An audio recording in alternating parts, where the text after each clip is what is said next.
Ya, Assalamualaikum warahmatullahi wabarakatuh. Selamat siang. Terima kasih telah bergabung dalam konferensi pers terkait perkembangan penanganan penyakit mulut dan kuku pada siang hari ini. Telah hadir di studio BNPB narasumber yang pertama, Profesor Wiku Adhisa Smito selaku Koordinator Tim Pakar Satuan Tugas Penanganan Penyakit Mulut dan Kuku. Kemudian narasumber yang kedua, Dr. Haji Matsuki MAG, selaku Kepala Pusat Registrasi dan Sertifikasi Halal Kementerian Agama Republik Indonesia. Kami sapa juga melalui ruang Zoom, narasumber yang ketiga bergabung dari Bali, Dr. Insinyur Nasrullah MSc, selaku Direktur Jenderal Peternakan dan Kesehatan Hewan Kementerian Pertanian Republik Indonesia. Selamat siang Bapak, bisa mendengar suara kami? Selamat siang. Baik. Selamat siang. Baik, terima kasih. Sebelum kita mulai, bagi rekan-rekan media yang ingin mengajukan pertanyaan, mohon sampaikan pada chatroom, kami akan bacakan di akhir acara nanti. Mohon cantumkan nama media, nama narasumber yang ingin ditanya, kemudian pertanyaan. Kami ulangi kembali, cantumkan nama media, kemudian nama narasumber yang ingin ditanya, kemudian pertanyaan. Baik, paparan pertama akan disampaikan oleh Profesor Wiku Adhisa Smito terkait pengenalan Satgas PMK dan update upaya pemerintah dalam menangani wabah PMK. Kami persilahkan.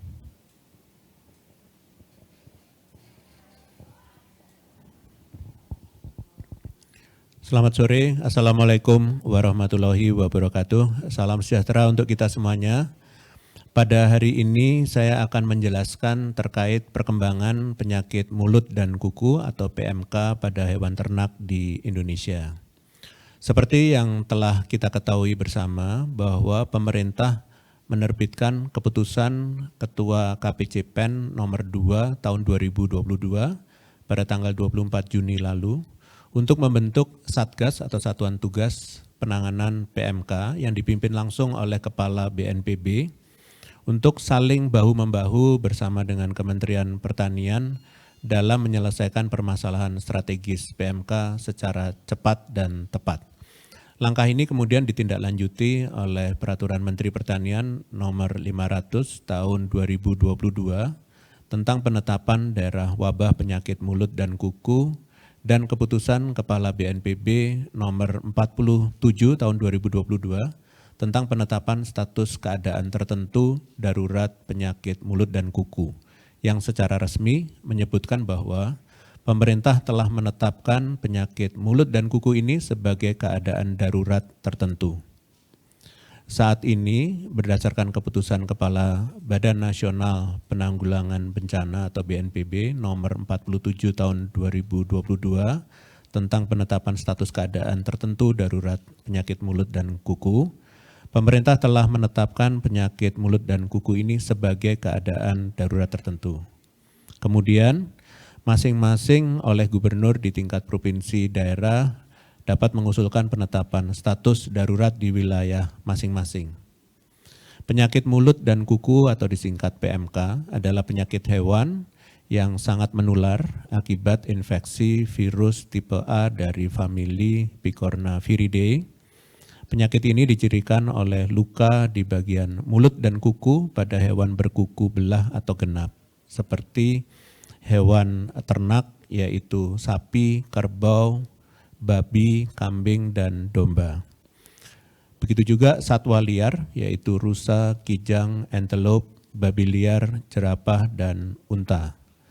Selain hewan berkuku belah, virus PMK juga dapat menginfeksi anjing, landak susu, beruang, gajah, dan lain-lain.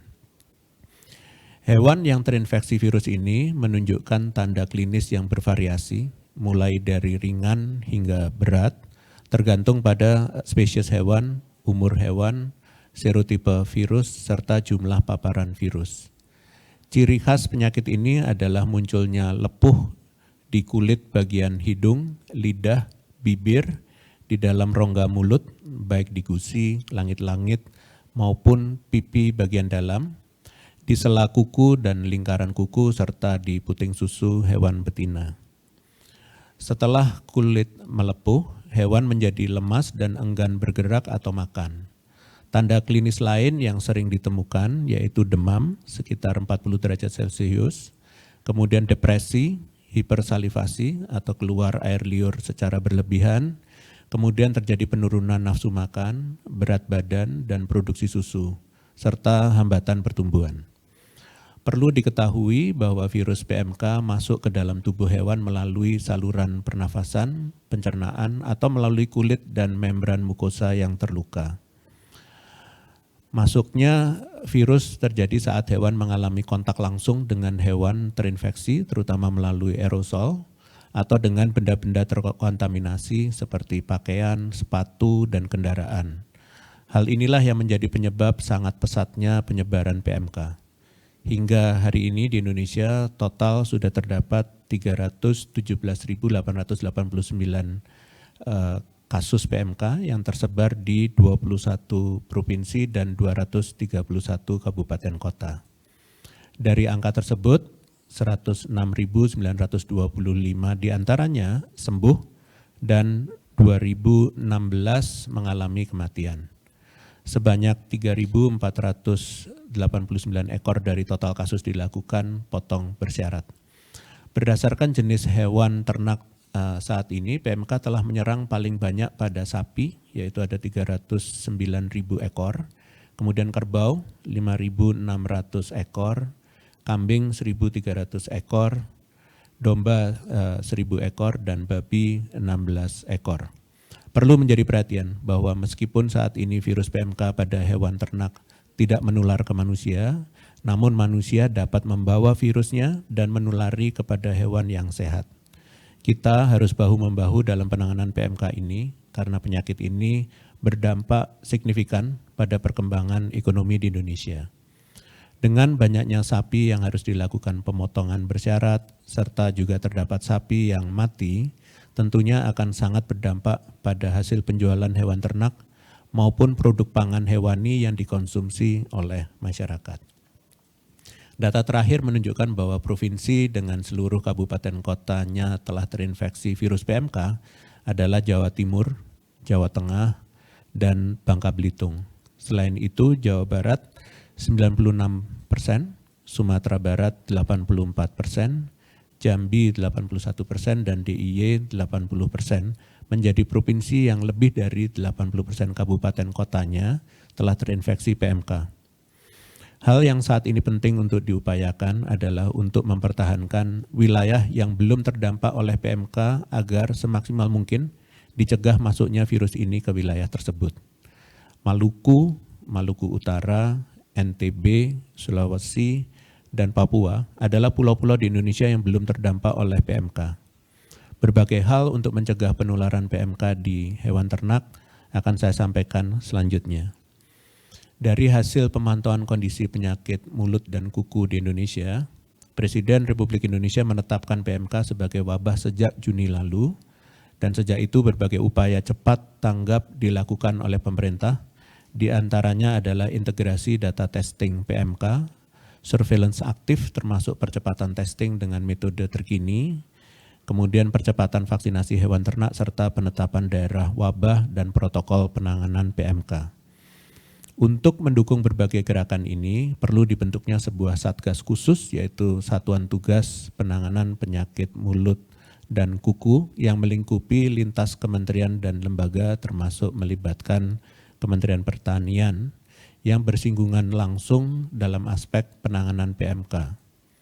Dalam hal ini, BNPB berkomitmen akan mendukung dan bekerja sama dengan berbagai stakeholders terkait meminimalisir dampak negatif yang ditimbulkan semaksimal mungkin. Sebagai bukti komitmen BNPB dalam mendukung percepatan penanganan ini, BNPB juga merupakan ketua tim pelaksana Satgas PMK mengeluarkan surat edaran Satgas nomor 1 tahun 2022 untuk lebih fokus menangani PMK yang berjenjang sampai ke tingkat desa atau kelurahan yang melibatkan seluruh komponen pentahelix, yaitu unsur pemerintah termasuk TNI Polri, swasta, akademisi, pakar, asosiasi, unsur masyarakat, dan media. Tugas utama Satgas PMK di setiap daerah adalah mendorong penerapan protokol kesehatan dan peningkatan perubahan perilaku demi memutus rantai penularan virus PMK. Strategi ini dianggap cukup efektif berdasarkan pengalaman menangani COVID-19 sebagai salah satu bentuk bencana non-alam. Namun perlu saya tekankan bahwa upaya penanganan PMK ini adalah tanggung jawab bersama, mengingat juga tidak segera ditangani maka akan berimbas kepada ketidakstabilan ekonomi dan distribusi pangan serta produk turunan ternak secara nasional. Oleh karena itu, pada kesempatan kali ini saya akan mencoba menyampaikan hal-hal yang harus dilakukan baik bagi pihak yang terimbas secara langsung maupun tidak terhadap wabah PMK ini. Untuk pemerintah daerah, saya berpesan untuk pertama memastikan bahwa input data kasus PMK maupun jumlah hewan berkuku belah, yaitu sapi, kerbau, domba, kambing, dan babi, terinput dengan baik ke dalam sistem ISIGNAS. Yang kedua, memastikan ketersediaan logistik penunjang seperti terpenuhinya mulai dari antibiotika, vitamin, antipiretik maupun desinfektan. Kemudian yang ketiga adalah tersedianya jumlah vaksin yang cukup dan vaksinasi dilakukan sesuai dengan target. Sedangkan yang keempat adalah memastikan sumber pendanaan telah dianggarkan untuk mendukung ketersediaan logistik, biaya operasional petugas, dan santunan bagi masyarakat yang mengalami kerugian akibat dipotong atau dimusnahkan. Yang kelima, melakukan pelatihan dan pengecekan gejala klinis, pembersihan melalui desinfeksi atau dekontaminasi, melakukan testing dan vaksinasi sebagai bentuk pemberdayaan, melakukan melalui Babinsa dan Babin Kamtibmas TNI Polri bersama dokter hewan atau pejabat otoritas veteriner setempat. Bagi peternak, pemilik maupun pengelola konservasi ex situ, saya mengingatkan untuk pertama menjalankan testing dan karantina secara mandiri untuk hewan rentan PMK dengan ketentuan testing sesuai status zonasi dari masing-masing kabupaten kota domisili. Khususnya upaya karantina ini wajib didampingi oleh pejabat otoritas veteriner atau dokter hewan setempat. Yang kedua, menerapkan tindakan pengamanan biosecurity yang melingkupi, yang pertama adalah memisahkan penempatan hewan ternak yang sehat dan sakit agar tidak saling menularkan. Yang berikutnya adalah mengatur sistem penempatan hewan yang terpisah antara hewan ternak biasa dan hewan ternak rentan PMK. Yang ketiga adalah menjamin seluruh hewan ternak yang dimiliki telah divaksin dengan jenis kondisi hewan ternak masing-masing. Yang keempat, menjaga kebersihan hewan ternak, alat, dan tempat tinggal ternak dengan pembersihan secara berkala. Selanjutnya melaksanakan pemeriksaan gejala klinis berkaitan dengan PMK pada hewan rentan PMK secara rutin. Dan memastikan bahwa setiap hewan ternak tercatat riwayat kesehatannya secara lengkap, baik di masa lalu, saat ini, dan di masa yang akan datang. Selanjutnya menerapkan lalu lintas hewan ternak rentan PMK dan produknya, di mana sebelum melakukan perjalanan, maka hewan dan produknya wajib dikarantina 14 hari, di mana jika bergejala wajib dites. Jika hasil positif, maka penanganan selanjutnya ditentukan dari zonasi masing-masing kabupaten kota, yaitu kabupaten kota hijau dimusnahkan, kabupaten kota kuning pemotongan bersyarat, kabupaten kota merah pemotongan bersyarat dan isolasi sesuai kondisi hewan. Di Provinsi Bali tidak diperbolehkan keluar masuk hewan. Di Provinsi Nusa Tenggara Timur dan Sulawesi Selatan maka tidak diperbolehkan masuk. Di Provinsi Jawa Timur, Jawa Tengah, dan Nusa Tenggara Barat maka tidak diperbolehkan keluar, khususnya untuk daerah yang merah. Khusus produk hewan import maka diperkenankan untuk dilalu lintaskan ke seluruh zona atau daerah dengan ketentuan memiliki dokumen karantina. Secara spesifik, lalu lintas hewan dan produknya akan mengikuti mekanisme sesuai surat edaran Satgas PMK nomor 3 tahun 2022, yaitu berlaku di seluruh pelabuhan dan atau bandara di Indonesia, yaitu antar pulau. Kemudian perjalanan dari pulau yang kabupaten kotanya berzona hijau diperkenankan masuk ke kabupaten kota di pulau berzona hijau dan merah dengan syarat adanya proses desinfeksi, dekontaminasi, dan tindakan pengamanan biosecurity ketat terhadap alat transportasi, barang, petugas, dan peternak di entry point. Kemudian selanjutnya adalah perjalanan dari pulau yang kabupaten kotanya berzona merah dilarang masuk ke kabupaten kota di pulau berzona hijau. Perjalanan dari pulau dan kabupaten berzona merah diperkenankan bersyarat masuk ke kabupaten kota di pulau berzona merah dengan syarat biosecurity ketat bagi peternakan, alat transportasi, barang, peternak, dan dapat menunjukkan hasil ELISA NSP atau RT-PCR maupun SKKH atau SV. Yang kedua, berlaku di pos pemeriksaan lalu lintas antar kabupaten kota, khusus hewan dan produk hewan, yaitu karkas, daging segar, jeroan, kepala, dan lain-lain. Kemudian pada prinsipnya lalu lintas hewan dapat dilakukan dengan memperhatikan status zonasi. Secara umum, setiap aktivitas perjalanan dihimbau untuk menerapkan tindakan pengamanan biosecurity yang ketat dan dokumen bukti kesehatan sehingga hewan yang ada dipastikan benar-benar sehat. Di mana dari kabupaten kota berzona hijau diperkenankan baik hewan maupun produknya untuk memasuki kabupaten kota berzona hijau dan kuning. Dari kabupaten kota berzona hijau diperkenankan baik hewan dengan tujuan dipotong dan produknya untuk memasuki kabupaten kota berzona merah.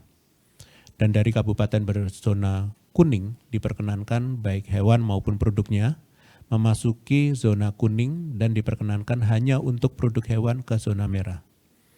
Dari kabupaten berzona merah diperkenankan untuk produk hewan masuk ke kabupaten kota berzona merah dengan syarat mampu menunjukkan dokumen bukti kesehatan dan upaya tindakan biosecurity ketat. Khusus untuk susu segar diberlakukan tambahan persyaratan yaitu mengikuti standar dari World Animal Health Organizations atau OIE. Dari kabupaten kota berzona hijau diperkenankan untuk menuju seluruh zona, dan dari kabupaten kota berzona kuning diperkenankan menuju kabupaten kota berzona kuning dan merah, namun tidak diperkenankan menuju kabupaten kota berzona hijau. Dari kabupaten kota berzona merah diperkenankan menuju kabupaten kota berzona merah. Khusus bagi pengelola tempat pengolahan hewan rentan dan pemerah susu, wajib menjalankan tindakan pengamanan biosecurity, yaitu melakukan pemotongan bersyarat beserta pemantauan jika menemukan gejala klinis pada hewan rentan PMK. Berikutnya melakukan upaya pembersihan lokasi dan alat-alat lainnya yang digunakan sebelum dan sesudah proses pengolahan. Selanjutnya, melakukan pemeriksaan karkas dan jeroan hewan ternak setelah pengolahan. Dan selanjutnya membuang hasil limbah pengolahan hewan rentan PMK pada tempat khusus untuk memastikan tidak mencemari lingkungan. Secara rinci termasuk alat dan bahan yang direkomendasikan tertera dalam surat edaran Satgas nomor 2 tahun 2022. Dan bagi masyarakat secara umum saya menghimbau untuk selalu mencuci tangan atau melakukan upaya pembersihan lainnya seperti desinfeksi ke bagian tubuh dan berbagai hal yang menempel saat sebelum dan sesudah berkontak fisik dengan hewan rentan PMK. Kedua, jika mendesak untuk berkontak fisik dengan hewan, maka gunakanlah alat pelindung diri sekali pakai atau yang sudah didesinfeksi sebelumnya, termasuk jika hanya masuk ke area kandang. Langkah ini menjadi penting karena manusia baik anggota tubuh maupun bahan yang menempel pada tubuhnya dapat menjadi media penularan virus PMK antar hewan. Dimohon kerjasama agar dapat menjalankan perannya masing-masing dengan optimal karena jika kepatuhan terhadap himbauan ini dilakukan secara kolektif, maka wabah PMK ini akan dapat segera teratasi. Sebagai penutup, saya akan menyampaikan update penanganan wabah PMK di Indonesia. Dalam konferensi pers hari ini, Badan Nasional Penanggulangan Bencana bersama dengan Kementerian Pertanian dan Kementerian Agama akan memastikan tersampaikannya informasi perihal penanganan wabah penyakit mulut dan kuku kepada masyarakat dan juga memastikan dalam momentum Hari Raya Idul Adha pada 10 Juli 2022 mendatang, hewan ternak yang akan disembelih seluruhnya dalam keadaan aman dan sehat dari virus PMK. Pemerintah menekankan bagi hewan yang memiliki gejala atau terbukti terinfeksi virus PMK, maka harus dipotong bersyarat di mana prosedur ini dapat dilakukan di rumah potong hewan. Untuk selanjutnya dimusnahkan dengan melalui proses penguburan, bukan dibakar. Kemudian sebagai bentuk kehati-hatian, masyarakat dimohon untuk menghindari terlebih dahulu konsumsi bagian kaki, kepala, dan jeroan pada hewan ternak rentan PMK seperti sapi, kambing, babi, domba, dan lain-lain. Semua ini agar tidak terjadi perluasan penularan virus maupun pencemaran lingkungan di sekitar kita. Terakhir, pada prinsipnya kesehatan hewan dalam penanganan penyakit mulut dan kuku merupakan tanggung jawab seluruh masyarakat, peternak, distributor, petugas RPH, pedagang, sampai dengan konsumen untuk kita bersama-sama melawan virus ini dari dampak besar terhadap kesehatan hewan serta menjaga sektor perekonomian nasional tetap terkendali, salah satunya dengan mengikuti anjuran yang telah dibuat oleh pemerintah. Sekian konferensi pers dari saya, terima kasih atas perhatiannya. Saya kembalikan kepada moderator. Terima kasih. Baik, terima kasih Prof. Wiku. Selanjutnya untuk paparan akan disampaikan oleh Bapak Mas Tuki terkait prosedur kurban yang aman. Kepada Bapak Mas Tuki, kami silahkan. Bismillahirrahmanirrahim. Assalamualaikum warahmatullahi wabarakatuh. Salam sejahtera untuk kita semuanya. Kami akan menyampaikan sosialisasi berkaitan dengan surat edaran Menteri Agama nomor 10 tahun 2022 tentang penyelenggaraan sholat Hari Raya Idul Adha dan pelaksanaan kurban 1443 Hijriah di masa wabah penyakit mulut dan kuku. Aturan syariat Islam berkenaan dengan tata cara penyembelihan hewan kurban ini sangat-sangat detail, menyangkut persyaratan siapa yang boleh menyembelih kurban, tata cara penyembelihannya, syarat hewan yang akan dijadikan kurban, bagaimana memperlakukan hewan kurban, apa yang boleh dan dilarang selama penyembelihan berlangsung, hingga siapa yang berhak menerima daging kurban. Kementerian Agama memandang penting untuk menyampaikan kepada masyarakat agar peduli dengan proses penyediaan daging halal mulai dari hulu sampai hilir.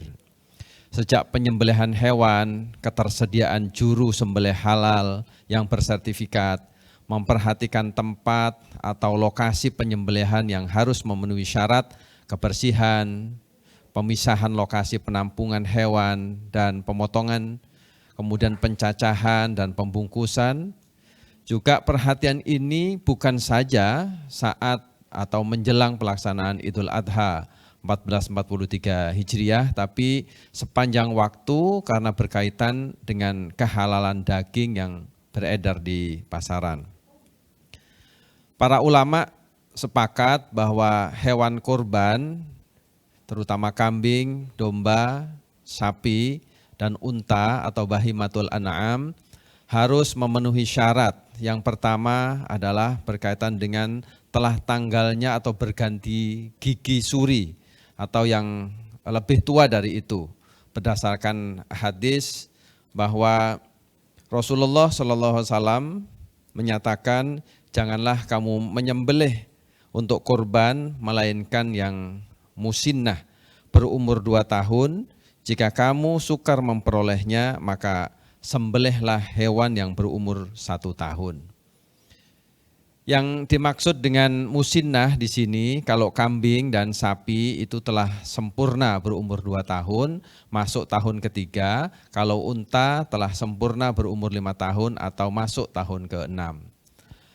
Syarat yang lain adalah hewan yang dijadikan kurban harus sehat, harus bagus, harus bersih dan enak dipandang, memiliki tanduk, mempunyai anggota tubuh yang lengkap, tidak ada cacat seperti pincang, buta, kurus, sakit, majnun, dalam istilah Indonesia disebut stres, rusak kulit atau terpotong sebagian kupingnya dan sebagainya.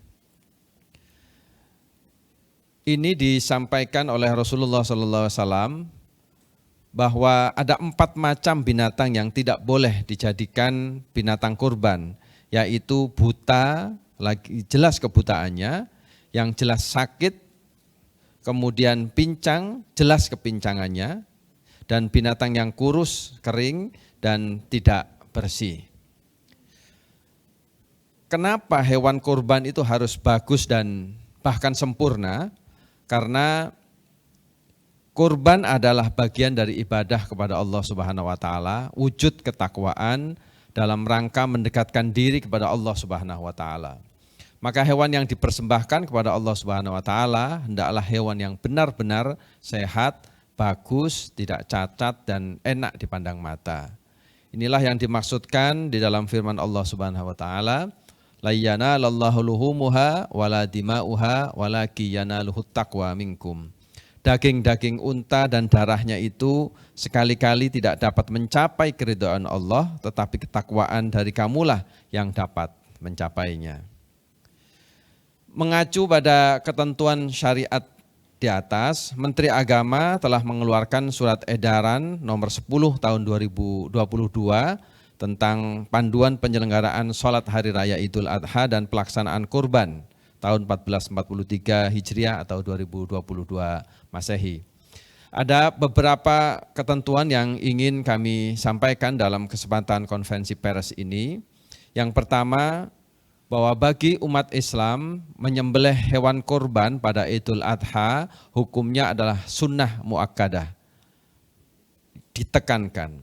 Namun demikian umat Islam dihimbau untuk tidak memaksakan diri berkurban pada masa wabah penyakit mulut dan kuku atau PMK.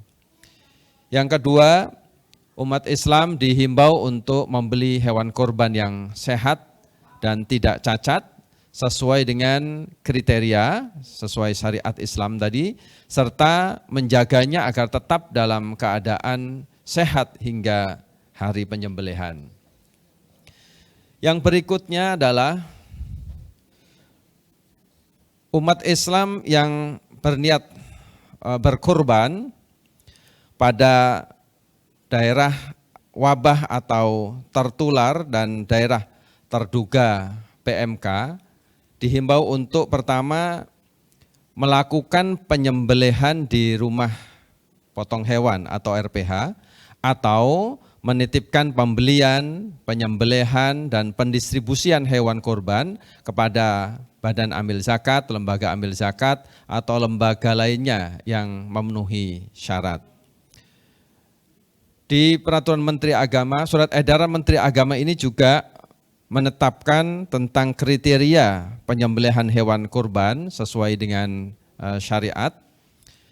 Pertama, kriteria hewan kurban dari jenis hewan ternak bisa dilakukan untuk sapi, kerbau, atau kambing.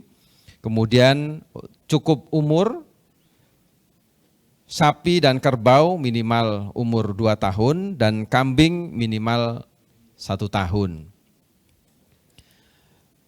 Demikian juga kondisi hewan harus sehat, antara lain tidak menunjukkan gejala klinis PMK seperti lesu, lepuh pada permukaan selaput mulut, termasuk lidah, gusi, hidung, dan teracak atau kuku. Yang berikutnya tidak memiliki cacat seperti buta, pincang, patah tanduk, putus ekor, atau mengalami kerusakan daun telinga, kecuali yang memang disebabkan untuk pemberian identitas. Penyembelihan hewan kurban dalam surat edaran Menteri Agama ini diutamakan dilakukan di rumah potong hewan. Jika dalam hal keterbatasan jumlah atau jangkauan jarak dan kapasitas rumah potong hewan atau penyembelihan hewan kurban dapat dilakukan di luar rumah potong hewan atau RPH, dengan ketentuan yang pertama, melaksanakan penyembelihan di area yang luas dan direkomendasikan oleh instansi terkait. Kemudian penyelenggara dianjurkan membatasi kehadiran pihak-pihak selain petugas penyembelihan hewan kurban dan atau orang yang berkorban. Yang berikutnya adalah petugas menerapkan protokol kesehatan pada saat melakukan penyembelihan, pengulitan, pencacahan, pengemasan hingga pendistribusian daging. Kemudian memastikan kesehatan hewan kurban melalui koordinasi dengan dinas atau instansi terkait dan penyembelihan dilakukan oleh petugas yang kompeten dan sesuai dengan syariat Islam. Dalam hal ini juru sembelih halal. Dan yang terakhir, petugas dan masyarakat wajib memperhatikan surat edaran Menteri Pertanian mengenai pelaksanaan kurban dan pemotongan hewan dalam situasi wabah PMK. Demikian apa yang dapat kami sampaikan dalam kesempatan sore ini. Terima kasih. Assalamualaikum warahmatullahi wabarakatuh. Waalaikumsalam warahmatullahi wabarakatuh. Terima kasih kepada Bapak Mas Tuki selaku Kepala Pusat Registrasi dan Sertifikasi Halal Kementerian Agama Republik Indonesia. Kami sampaikan kembali kepada rekan-rekan media yang ingin mengajukan pertanyaan, mohon disampaikan pada chatroom yang sudah tersedia. Nanti akan kami bacakan di akhir acara, cantumkan nama media, serta nama narasumber, kemudian pertanyaannya. Baik, selanjutnya paparan akan disampaikan Pak Nasrullah terkait urgensi penanganan PMK kepada Bapak Nasrullah. Kami silakan. Bismillahirrahmanirrahim. Assalamualaikum warahmatullahi wabarakatuh. Selamat sore, salam sejahtera, salam sehat buat kita semua. Teman-teman pers yang saya hormati, kesempatan ini saya selaku Direktur Peternakan dan Kesehatan Hewan Kementerian Pertanian sekaligus sebagai Ketua 1 Satgas Penanganan PMK Nasional akan menyampaikan beberapa hal terkait dengan penyakit mulut dan kuku. Izin saya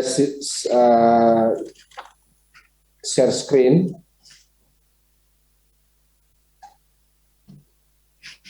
Bagus sekalian, tentunya kita pernah punya sejarah yang panjang dalam penuntasan atau pembebasan Indonesia dari wabah penyakit mulut dan kuku. Dan pada tahun 1990, OIE telah menetapkan Indonesia sebagai negara yang bebas PMK melalui resolusi OIE nomor 11 tahun 1990. Di 23 tahun yang lalu kita sudah bebas dari penyakit PMK dan tahun ini wabah kembali ke Indonesia. Dan tentunya sejarah wabah PMK di Inggris, Jepang, Korea menunjukkan bahwa PMK dapat masuk dan menyebar ke negara-negara bebas PMK meskipun memiliki sistem biosecurity yang canggih. Apalagi di negara kita adalah negara kepulauan yang begitu banyak pintu-pintu masuk yang kemungkinan tidak dapat kita jaga 100%. PMK ini ada endemik di negara-negara Afrika, sebagian besar Asia, Timur Tengah, dan sebagian Amerika Selatan. Jadi di dunia ini memang PMK ini lebih banyak yang kena atau yang masih lebih banyak negara yang belum bebas dibanding dengan yang sudah bebas. Lanjut. Jadi PMK ini tadi sudah dijelaskan oleh Prof. Wiku tentang bagaimana dan hewan-hewan apa yang bisa terjangkit dengan penyakit mulut dan kuku. Kemudian ada 7 serotype virus PMK di dunia, yaitu O, A, C di wilayah Southern Africa dan teritori, yaitu SA1, SA2, dan SA3. Virus dapat bertahan lama di lingkungan dan dapat hidup pada tulang serta kelenjar, susu dan produk susu jika tidak dilakukan proses sesuai dengan standar yang dilakukan. Lanjut. Masa inkubasi kurang lebih 1-14 hari. Jadi mirip-mirip COVID, masa inkubasi setelah masuk ke dalam tubuh 1-14 hari. Angka kesakitan mencapai 100%. Artinya kalau dia kena, itu kemungkinan besar atau 100% dia terjangkit penyakit PMK atau positif. Angka kematian untuk hewan dewasa itu rendah, antara 1-3%. Hasil-hasil riset yang ada dan pengalaman-pengalaman di negara-negara. Hewan muda lebih tinggi, sekitar 5% ke atas, dan dari jumlah yang mati di kasus PMK saat ini menunjukkan angka yang tidak terlalu signifikan di bawah daripada standar yang saya sampaikan tadi. Gejala klinisnya saya kira sudah disampaikan tadi secara gamblang oleh Prof. Wiku. Kita lanjut saja yang lain. Ini juga tanda-tanda yang terkait dengan saliva atau kelenjar air liur, cairan hidung, pasikel mulut, hembusan nafas itu kelihatan, kemudian kulit mengering, susu juga di semen, dan beberapa wilayah-wilayah lain yang terkait dengan ekskresi dan sekresi virus PMK ini. Lanjut. Cara penularan tadi juga disampaikan, yaitu kontak langsung hewan yang sakit dengan yang sehat. Penularan mekanis, yaitu kontak tidak langsung dari orang, sepatu, suntikan, inseminasi buatan, kendaraan, dan hal-hal lain yang bisa menempel virus itu. Makanya tadi disampaikan bahwa memang ini tidak langsung kepada manusia berdampak, tetapi manusia bisa menjadi pembawa virus tersebut dari satu tempat ke tempat yang lain. Produk atau dari produk asal hewan yang tidak dilakukan proses-proses tertentu, kemudian melalui udara. Ini yang potensi terbesar ada di kontak langsung, kemudian mekanis, kemudian produk dan udara. Jadi manusia cukup besar potensinya dalam menularkan penyakit ini. PMK tidak menular ke manusia dan bukan merupakan resiko kesehatan masyarakat. Namun tentunya kehati-hatian tetap dilakukan sehingga proses-proses untuk mengkonsumsi daging sebaiknya pada proses yang sudah ada. Dan seluruh proses-proses ini telah kami keluarkan dalam bentuk SOP atau petunjuk teknis dan buku saku untuk melakukan langkah-langkah bila kita ingin mengkonsumsi daging. Sehingga dengan harapan ini masyarakat bisa lebih tenang untuk mengkonsumsi daging, khususnya daging sapi, kerbau, dan babi, yang kambing domba, yang banyak di Indonesia dan banyak dikonsumsi oleh masyarakat kita. Lanjut. Ini adalah peta penyakit mulut dan kuku di dunia versi OIE per Mei 2022. Jadi negara yang bebas adalah negara yang kita lihat warna hijau terang. Jika ini dibandingkan dengan yang warna lain, ini masih lebih banyak yang belum negara yang belum bebas PMK. Lanjut. Kerugian tentunya ini akan menurunkan produksi, khususnya produksi susu, kemudian kematian secara mendadak, keguguran, infertilitas, penurunan berat badan, dan hambatan perdagangan dan hambatan ekspor lainnya. Namun demikian, kerugian-kerugian ini tentunya dapat kita minimalkan dengan berbagai langkah-langkah yang telah dilakukan oleh pemerintah, dan nanti lebih detail akan kami sampaikan. Lanjut. Prinsip dari pengendalian wabah PMK adalah menghilangkan produksi virusnya, yaitu dengan memusnahkan ternak yang terinfeksi dan yang kontak. Memusnahkan dalam artian adalah bisa dilakukan dengan pemotongan bersyarat. Kemudian juga termasuk dengan ternak dengan kontak berbahaya jika risiko tinggi. Yang kedua adalah mengurangi potensi kontak langsung dengan sebelumnya. Oh, ini aja, oke. Ini kami persingkat, ada 4 langkah-langkah pengendalian yang dilakukan, yang harus dilakukan bila kita tidak ingin PMK ini menyebar dan terus bertambah di negara kita, dan selanjutnya kita akan menuju ke kedewasaan. Yang pertama adalah imunitas ternak terhadap PMK. Jadi kalau ada slide-nya tadi, share screen kalau tampilkan lagi. Imunitas ini adalah dalam bentuk vaksin. Yang kedua adalah pengendalian lalu lintas. Kemudian melakukan karantina, pemotongan bersyarat atau stamping out. Dan yang terakhir adalah biosecurity dan sanitasi. Ini adalah 4 kunci pengendalian PMK. Dan vaksin saja tidak cukup jika 3 yang lain tidak dilakukan. Untuk itu, ini harus dilakukan secara bersama-sama, 4 langkah atau kunci pengendalian daripada PMK. Lanjut. Terkait dengan beberapa langkah-langkah pemerintah yang telah dilakukan, yang terkait dengan regulasi-regulasi yang telah ada sudah ada 18 sejak dari awal munculnya PMK di bulan April pada masa beberapa hari setelah Idul Fitri.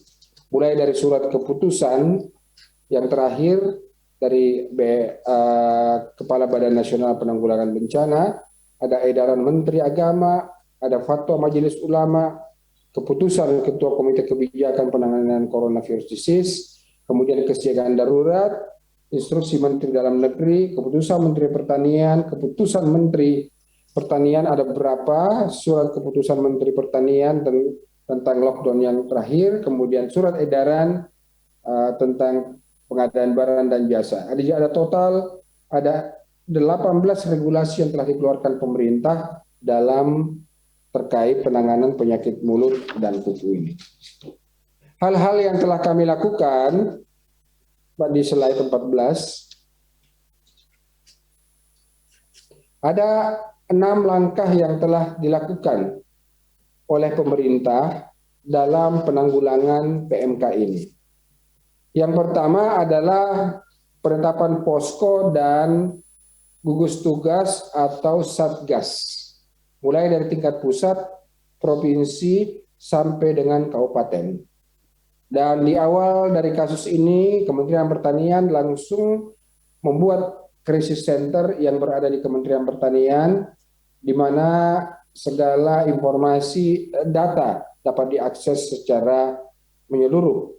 Kemudian kerjasama dengan beberapa kementerian lembaga, termasuk dalamnya adalah TNI dan Polri. Kemudian pengetatan lalu lintas dengan kembali mengetatkan dan menjaga pos-pos penjagaan, pos-pos checkpoint yang ada, tentunya dengan melibatkan beberapa kementerian, lembaga, dan juga instansi terkait di daerah, seperti perhubungan, termasuk kepolisian dan TNI, bersama dengan Badan Karantina Pertanian, melakukan pembatasan-pembatasan berdasarkan regulasi yang terbit. Tadi saya sampaikan ada yang wilayah zona merah, kuning, dan hijau. Ini tentunya diperketat dan ini telah berjalan dengan baik. Kemudian distribusi obat telah kita lakukan distribusi ke seluruh wilayah yang terkena. Ada 21 provinsi, baik itu berupa antiseptik, analgesik, kemudian vitamin, obat-obatan, desinfektan, dan APD. Dan logistik lainnya yang terkait dengan pengendalian dari PMK ini. Kemudian terkait dengan vaksin dan vaksinasi, maka telah ditemukan dan ditetapkan oleh Laboratorium Puskesmas Surabaya tentang serotype dan telah dilakukan verifikasi dan validasi, dan rekomendasi Komisi Obat Hewan Nasional sudah dikeluarkan bahwa vaksin yang disediakan sesuai dengan serotype yang telah kita tetapkan. Ketersediaan vaksin saat ini sudah 3.800.000 telah terdistribusi, dan hari ini saya akan sampaikan juga berapa jumlah yang sudah tervaksin, dan kita sudah mengusulkan kurang lebih 28,8 juta dosis untuk penambahan dari PEN. Mudah-mudahan ini segera disetujui agar seluruh ternak-ternak yang sehat dapat kita lakukan vaksinasi. Dan insya Allah vaksin produksi dalam negeri yang dilakukan oleh Pusat Veteriner Farma dapat kita lakukan tentunya dengan masih dalam keterbatasan. Yang jelas bahwa produksi dalam negeri akan kita, karena kita punya pengalaman memproduksi sendiri vaksin sebelum tahun 1990 untuk pengendalian PMK pada saat itu. Kemudian SDM dan pelatihan sudah terbentuk secara pasti bahwa pejabat otoritas veteriner dimulai dari tingkat provinsi, kabupaten itu sudah ada.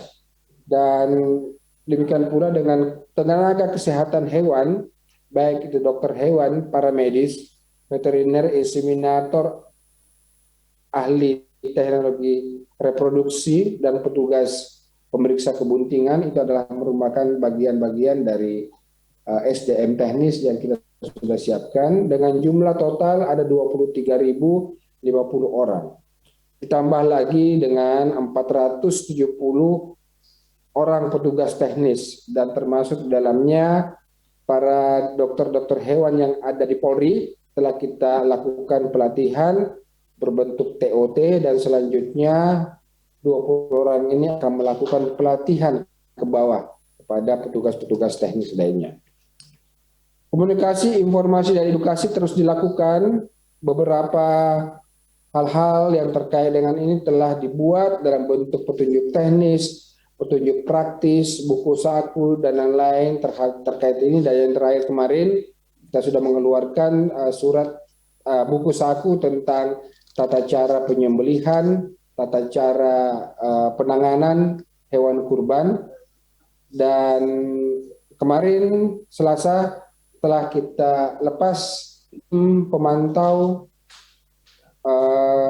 pemotongan hewan Idul Kurban tingkat nasional dari Kementerian Pertanian, dan langsung akan melakukan koordinasi dengan tim yang dibuat oleh masing-masing provinsi dan kabupaten kota. Vaksin yang sudah didistribusikan hampir 800.000 dosis, dan realisasi vaksinasi saat ini adalah 440.119 dosis atau ekor, atau 56% dari total vaksin yang ada. Insya Allah setelah ini selesai, tidak ada jeda, langsung vaksin yang berikut akan dilakukan, termasuk dengan vaksin kedua setelah 1 bulan hewan-hewan yang telah divaksin pada sebelumnya.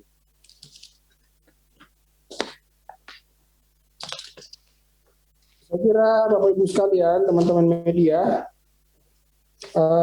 terakhir kami juga sudah ada peta tentang laboratorium pengujian, penyidikan, dan konfirmasi diagnosis PMK ada di 11 titik, ada di Sumatera ada 3, di Medan, Bukit Tinggi, Lampung. Kemudian di Kalimantan ada 1 di Banjarbaru. Di Jawa ini banyak, ada di Subang, di Yogyakarta, di Surabaya, kemudian di Lampung sendiri 1, kemudian di Sulawesi untuk wilayah tengah dan timur ada di Maros, Sulawesi Selatan. Dan jumlah persediaan uji real time rapid test PCR itu ada sebanyak 3.700 yang saat ini tersedia, dan kita bisa mengakses semua ini. Kemudian juga di slide itu kalau saya dianukan adalah peta sebaran pusat kesehatan hewan yang ada di seluruh Indonesia di level kecamatan. Di Jawa hampir semua tingkat kecamatan ada puskeswan, dan disinilah menjadi posko di tingkat kecamatan untuk melakukan langkah-langkah khususnya vaksinasi, pengendalian lalu lintas, dan lain-lain sebagainya. Dan yang terakhir, bahwa memang ada 21 provinsi yang saat ini terjangkit dan 232 kabupaten kota.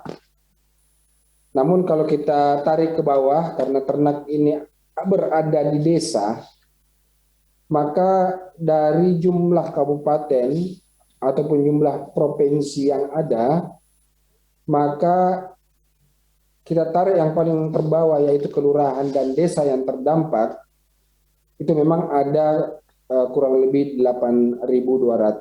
Tingkat persentasinya ini yang tertinggi adalah pada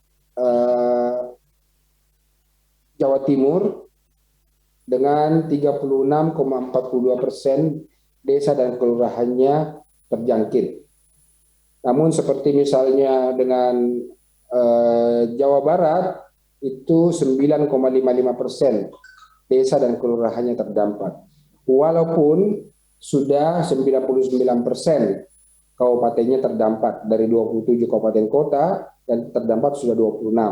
Namun secara aktual keberadaan ternak itu di level desa dan kelurahan 9,55%, itu contoh untuk Jawa Barat. Dan beberapa daerah lain malah ada sampai 0,72, yang ada di Lampung, Kalimantan Tengah 1,27, Kalimantan Selatan 0,75%. Begitulah kompilasi-kompilasi yang ada, karena kita menghitung secara mikro agar kita bisa mengetahui wilayah-wilayah terdampak ini seperti apa, karena ini kaitan dengan penataan lalu lintas untuk wilayah-wilayah zona merah, kuning, dan hijau berbasis kecamatan. Demikian yang saya dapat sampaikan pada kesempatan ini. Terima kasih. Assalamualaikum warahmatullahi wabarakatuh. Baik, terima kasih Pak Nasrullah selaku Direktur Jenderal Peternakan dan Kesehatan Hewan Kementerian Pertanian Republik Indonesia. Baik, kami sampaikan kepada narasumber terima kasih banyak. Selanjutnya kita akan masuk ke sesi tanya jawab dari rekan media, namun kami sampaikan terlebih dahulu Prof. Wiku izin undur terlebih dahulu dari karena ada kegiatan yang lain harus diikuti. Baik, langsung ke beberapa pertanyaan yang sudah kami himpun dari media yang sudah kami terima. Yang pertama dari Widya, jurnalis MNC Portal sindonews.com. Untuk Bapak Mas Tuki, iya, mohon izin Bapak, isinya pertanyaannya bagaimana Kemenak menanggapi adanya perbedaan fatwa terkait sahnya atau tidak sahnya hewan PMK bergejala ringan untuk dikurbankan. Silakan Bapak. Ya, terima kasih. Jadi memang ada fatwa MUI nomor 32 tahun 2022 yang membuat 3 kategori sebenarnya. Yang pertama, dari hewan kurban yang terkena wabah PMK itu dinyatakan sah jika hewan kurban itu mengalami gejala klinis dengan kategori ringan. Ya, kondisi itu bisa lesu, ya, tidak nafsu makan atau mengeluarkan air liur yang berlebih. Dan ada yang dinyatakan tidak sah jika gejala-gejala klinisnya terkategori berat, ya, seperti lepuh pada kaki menyebabkan pincang atau cacat dan seterusnya. Itu kalau dikaitkan dengan surat edaran Menteri Agama tadi dan juga ketentuan syariat, memang jika berkaitan dengan syarat-syarat hewan korban yang tidak terpenuhi, salah satunya ada yaitu cacat atau mengalami kekurangan di dalam cacat itu atau kategori istilah terkena PMK yang berat, maka memang tidak bisa dijadikan sebagai hewan korban. Ya, tentu fatwa ini memberikan guidance dari sisi syariat. Kementerian Agama memberikan rambu-rambu yang berkaitan dengan bagaimana pelaksanaan korban itu dilakukan oleh masyarakat dengan mengikuti ketentuan-ketentuan yang berdasarkan tentu pada syariat. Jadi dalam hal ini tidak pada posisi yang bertentangan, tetapi masing-masing pada porsi yang secara proporsional antara pemerintah tadi yang memberikan guidance, termasuk kita mendorong agar pelaksanaan korban di masa PMK ini hendaknya memang hati-hati, masyarakat betul melihat secara tepat kondisi hewan tadi yang memenuhi syarat atau tidaknya, sah atau tidaknya, tapi juga dipertimbangkan untuk pelaksanaan korbannya sendiri itu di rumah potong hewan sebisanya. Jika tidak dilakukan di rumah potong hewan, maka ada ketentuan yang berkaitan bisa dilakukan di luar rumah potong hewan, tapi tadi misalnya areanya lebih luas dan seterusnya. Jadi porsi dari fatwa MUI tadi itu berkaitan dengan sah atau tidak sah, berkaitan dengan istilah yang terkait dengan gejala-gejala klinis kategori ringan atau berat itu ditentukan lagi-lagi oleh otoritas yang berkaitan dalam hal ini. Maka Kementerian Agama menghimbau untuk juga berkoordinasi dengan otoritas ya dalam hal ini untuk hewan, jadi Kementerian Pertanian. Demikian.